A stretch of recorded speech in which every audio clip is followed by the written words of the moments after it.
fan of the Pikachu down smash. It is very obnoxious. Okay, Cody making it even though. Oh, runs right into Pikachu's tiny little arms. Oh my god, no! Oh my... Game 1 of Axe vs. Cody Schwab at Major Upset was one of the most intense endings to a game I've seen in a hot minute. So much back and forth in an under 10-second offstage sequence from two of the best players to ever do it. Let's check it out. At 541, Axe dies to a shield drop back air from Cody to even the game at last stock. Axe exits the Angel platform at 538 and has 2 full seconds of invincibility. In that time, he finds a grab and an up throw which he links into a nair. This throw is unaffected by weight, or otherwise called weight independent, meaning the throw animation is the same on all characters. For a weight-dependent throw, like Fox's up throw, heavier characters will make the animation play through slower, while lighter characters will play through it more quickly. This makes follow-ups off throws like these vary by matchup. And, fuck you, Puff. For Pikachu's up throw, the thrower is actionable after 25 frames, and with Cody at 58% prior to the throw, this puts him in 44 frames of hit stun. Pika Nair is active starting on frame 3, and Pikachu is tied for the fastest jump squad in the game at 3 frames. All of this is to say Axe has plenty of time to link the sequence. Axe short hops off the right side of battlefield, which is a pretty common position for his Pikachu as it allows him to present a hitbox on early double jump while also having the option for quick attack back to ledge if the opponent stalls. Knowing this, Cody falls extra low, then double jumps. Axe reacts to this with a double jump fair for 8%, but the multi-hit allows Cody to SDI slightly to the left. Now, Cody can Shine Spike after hit stun, and with this positioning push Axe's Pikachu even further away from the battlefield ledge. This is a big brain reversal by Cody. I legit asked the Pikachu Discord about this clip and someone said, and I quote, "Only like 3 Foxes in the world will ever shine your fair like that." However, if Axe held back and away from Fox during that fair, he could have recovered since he would have been on the other side of Fox and that shine would have sent him back towards the stage. Axe could have used a different aerial like Nair, but the reason he uses fair here is because the hitbox is bigger, which allows for a smaller margin of error. Even up air would work here, but you would have had to been a psycho freak to go for that. Axe would have had to read Cody's exact double jump timing, and honestly, Cody has some of the best Fox recoveries in all of competitive Melee, so that's a bit of a tall order. Bitch, suck my fucking cock! Fox's shine has fixed or set knockback, which means the hit target is knocked back a specific distance that's unaffected by the target's damage. So, in this positioning, Axe looks pretty doomed.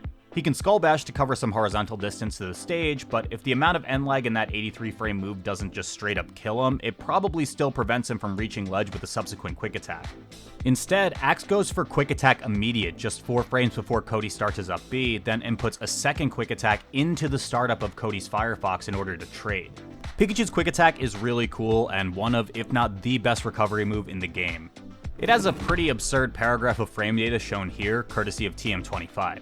When Pikachu is in quick attack, his body stretches in both the horizontal and vertical directions, which includes his hurt boxes. I think there's some cheese wheel kind of guy who talked about this one time, but just for a brief moment, this leaves a recovering Pikachu looking like a giant pancake, which is often pretty bad. Also worth mentioning, but if you grab ledge with an at-all downwards angle, no stretchy. Pikachu players can also leverage quick attack for a technique we call momentum canceling. If Pika is flying to his death but not in hit stun, he can completely cancel the speed with up B and recover. This can be set up by doing the inputs for an OMSA tech, but without the tech part, and it's usually better than OMSA teching. Oh wait, one more thing about quick attack. You can also use it to jab reset, which is really cool, and yeah, more people should do this. The second zip of Axe's quick attack trades with the burn from Cody's up B, which I should also add is insane because even a little bit of misspacing on something like this could result in Axe's quick attack just hitting Cody, or Cody's Firefox just hitting Axe, meaning Axe just loses on the spot.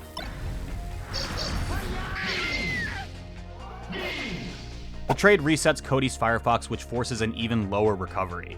Cody does elect to Firefox again 28 frames after the trade, but this quick attack hit should only put him in hit stun for a measly 13 frames.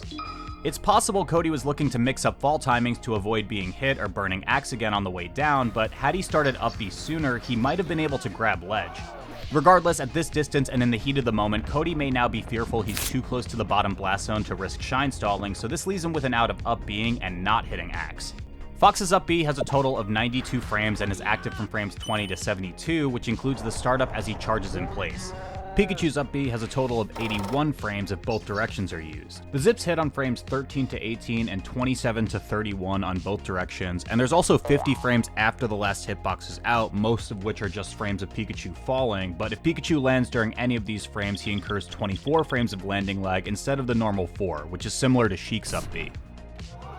Cody begins his next up B 8 frames before Axe's, and Axe inputs 2 jumps of quick attack to try to maximize his vertical height. Both players just barely miss the ledge, but when Fox enters Special Fall, he's almost exactly in line with Axe's Pika. Because both of these recoveries put their characters into Special Fall, this now comes down to whose character can survive the longest. To perhaps add insult to injury, the top tier Fox has the 3rd highest fall speed in the game at 2.8, which actually hurts him here, versus Pikachu's middle of the pack 1.9. As a fun aside, let's also talk about fall acceleration. Hey, remember physics? Well, maximum velocity and acceleration aren't exactly the same thing. Velocity describes how position changes, while acceleration describes how velocity changes. Just like in the game, it's a character's acceleration which determines how quickly or slowly they achieve their maximum falling velocity. This is indicated on this graph by the sloped line leading up to the character's plateau. For an added note, this diagram does not account for fast fall or instant gravity, which is caused by doing an aerial on frame 1 and effectively pushes your character's falling speed curve to the left by 1 frame.